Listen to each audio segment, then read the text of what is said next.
Est-ce qu'après avoir reçu de Dieu le don de Dieu, après avoir été révélé, après avoir eu la connaissance de la parole de Dieu, que oui, c'est une possibilité que après avoir connu la vérité, nous pouvons perdre ce que nous avons reçu. Nous pouvons, pas de manière de perdre comme si on avait perdu quelque chose, mais d'être rejeté de Dieu, d'être aussi, on peut être coupé de Dieu.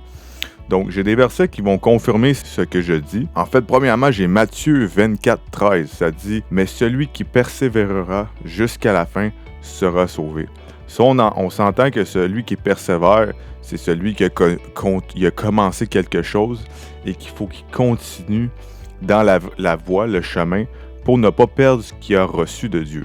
Donc, en considérant qu'il faut persévérer, ça veut dire qu'on peut être, il y a une possibilité d'être rejeté. Nous n'avons pas persévéré dans la sainteté ou persévéré dans les bonnes œuvres que Dieu a préparées d'avance.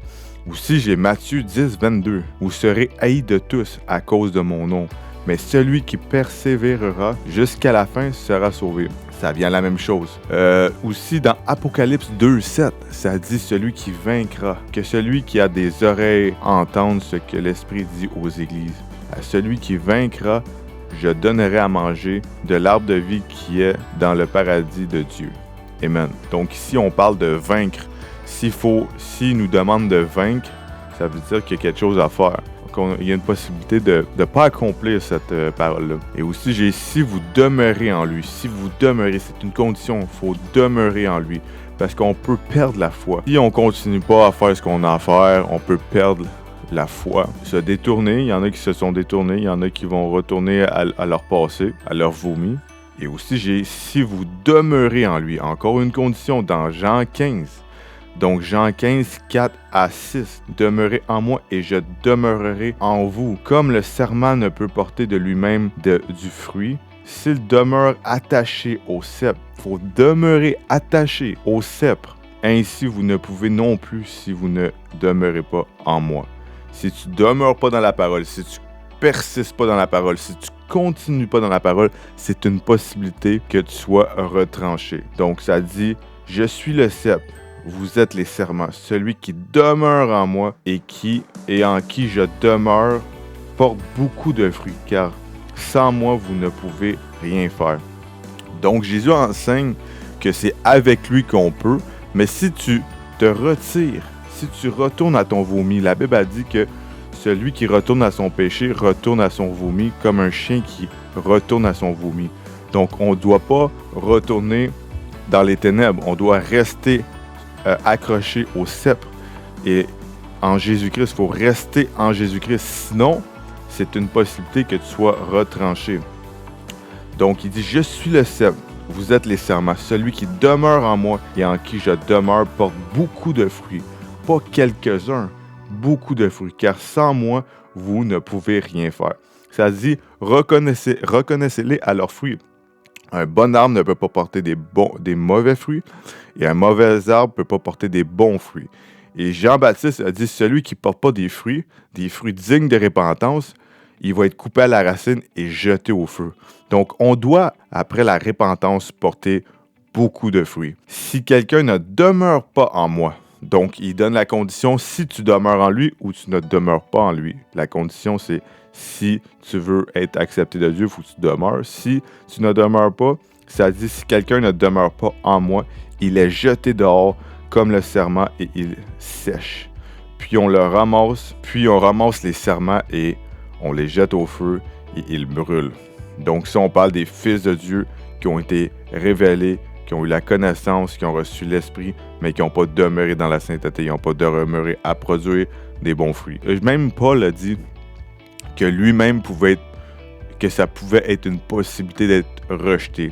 Ça dit dans 1 Corinthiens 9, 27. « Mais je traite durement mon corps et je le tiens assujetti de peur d'être moi-même rejeté après avoir prêché aux autres. » Donc, Paul, c'était pas un homme qui péchait. Paul, il marchait dans la sainteté, il tenait sa chair assujettie. En fait, tu as quelque chose à faire. Tu dois tenir ta chair, tu dois crucifier ta chair tous les jours pour pour obtenir. Ça dit que Paul tenait sa chair assujettie. Donc, il crucifie sa chair tous les jours. Il meurt à la chair. Il est mort à la chair.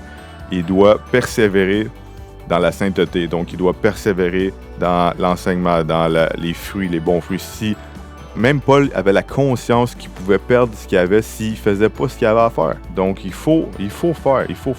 Et donc, juste pour prouver que c'est une possibilité d'être retranché ou d'être rejeté, ça dit aussi que quelques-uns l'ont perdu. Même dans les temps des apôtres, il y en a qui se sont détournés. Donc, on va aller dans 1 Timothée 1, 18 et 19. Le commandement que je t'adresse, Timothée, mon enfant, selon les prophètes faits précédemment à ton sujet, c'est que d'après elle, tu combattes le bon combat en gardant la foi. Il demande, garde ta foi et une bonne conscience. Cette conscience, quelques-uns l'ont perdue et ils l'ont fait naufrage par rapport à la foi. Donc ici, c'est quoi qu'ils ont perdu? Ils ont perdu la foi. En perdant la foi, ils ont perdu leur récompense d'aller au paradis. Ils ont perdu, on va dire, ils ont perdu leur salut. Donc, ils ont perdu leur récompense. C'est pas impossible qu'ils ne reviennent pas, sauf qu'ils jouent avec la grâce de Dieu.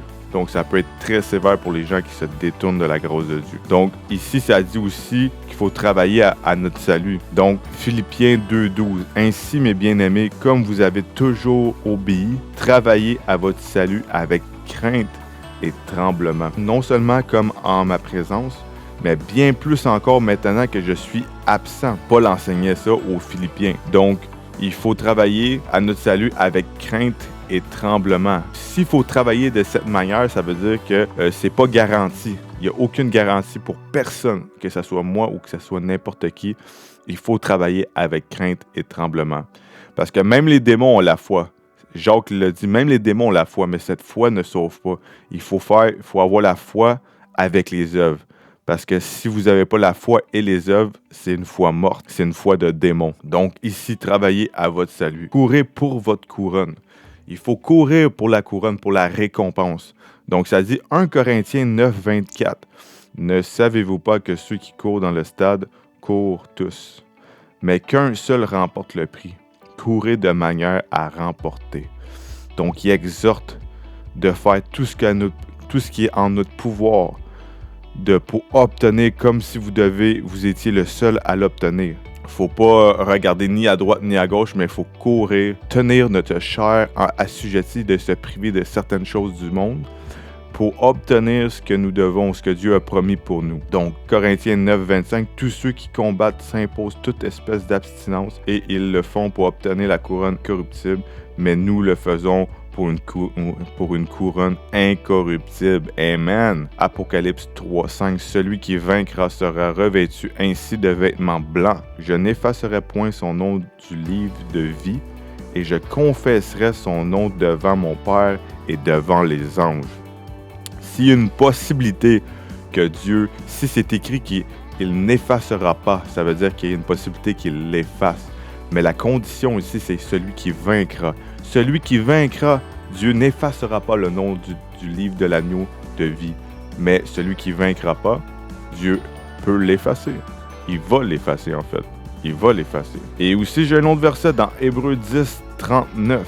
Si vous abandonnez et ne persévérez pas, n'abandonnez donc pas votre assurance, à laquelle est attachée une grande rémunération, car vous avez besoin de persévérance, afin qu'après avoir accompli la volonté de Dieu, vous obtenez ce qui vous est promis. Encore un peu de temps, celui qui doit venir viendra et il tardera pas. Mon juste vivra par la foi, mais s'il se retire, mon âme ne prend pas plaisir en lui. Nous ne sommes pas de ceux qui se retirent pour se perdre, mais de ceux qui ont la foi pour sauver leur âme. Amen. Et même les anges qui ont péché ont été retranchés. Donc, on n'est pas exception de personne. Si les anges qui ont péché, Dieu les a punis, pourquoi il ne nous punirait pas, nous, pour avoir péché? Donc, dans 2 Pierre 2, 4, car si Dieu n'a pas épargné les anges qui ont péché, mais il les a précipités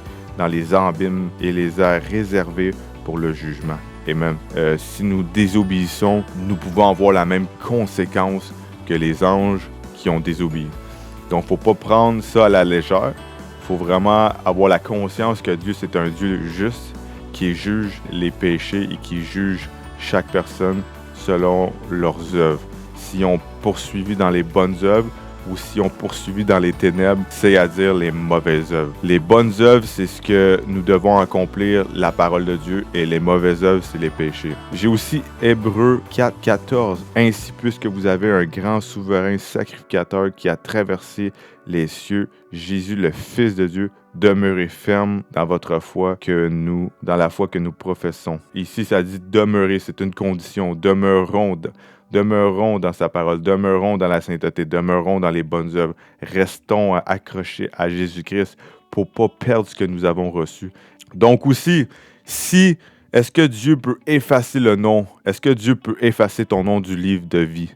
Le livre de l'agneau de vie. Amen.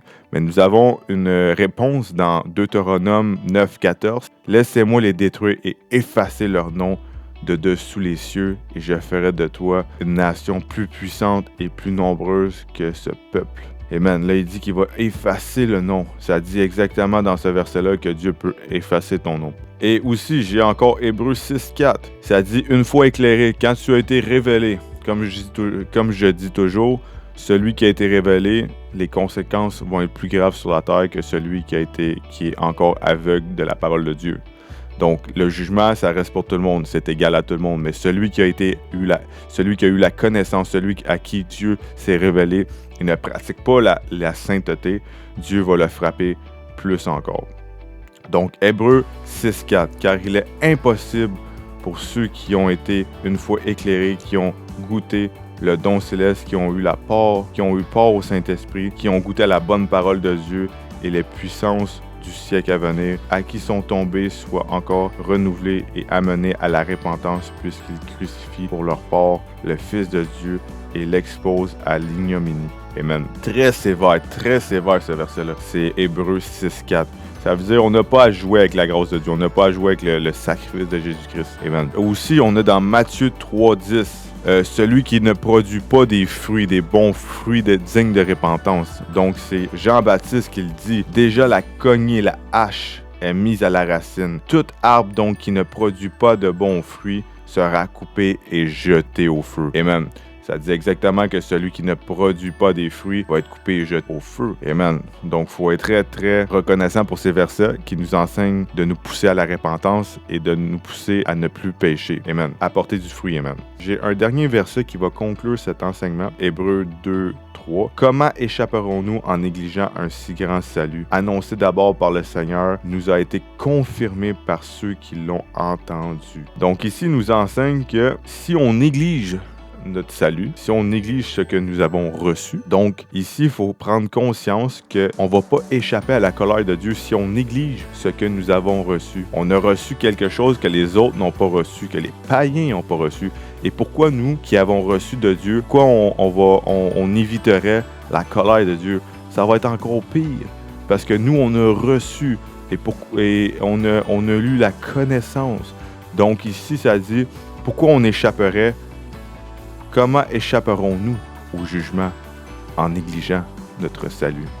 Donc, tous ces versets-là enseignent que nous pouvons être retranchés, rejetés de Dieu au jugement. Donc, ça dit aussi, Seigneur, Seigneur, n'entreront pas tous dans le royaume des cieux, mais seulement celui qui fait la volonté de mon Père qui est dans les cieux. C'est donc à leurs fruits que vous les reconnaîtrez. Ceux qui me disent, Seigneur, Seigneur, n'entreront pas tous dans le royaume des cieux, mais celui seul qui fait la volonté de mon Père qui est dans les cieux. Plusieurs me diront en ce jour, Seigneur, Seigneur, Seigneur, Seigneur, n'avons-nous pas prophétisé à ton nom? N'avons-nous pas chassé les démons par ton nom? Et n'avons-nous pas fait beaucoup de miracles par ton nom? Alors je leur dirai ouvertement, je ne vous ai jamais connu, retirez-vous de moi, vous qui commettez l'iniquité. Donc, tous ces versets-là démontrent, si vous avez reçu, même en étant né de nouveau, si vous accomplissez pas jusqu'à la fin la volonté de Dieu, vous pouvez être rejeté le dernier jour, le jour du jugement, le jour où Jésus va arriver et va juger les anges et les hommes.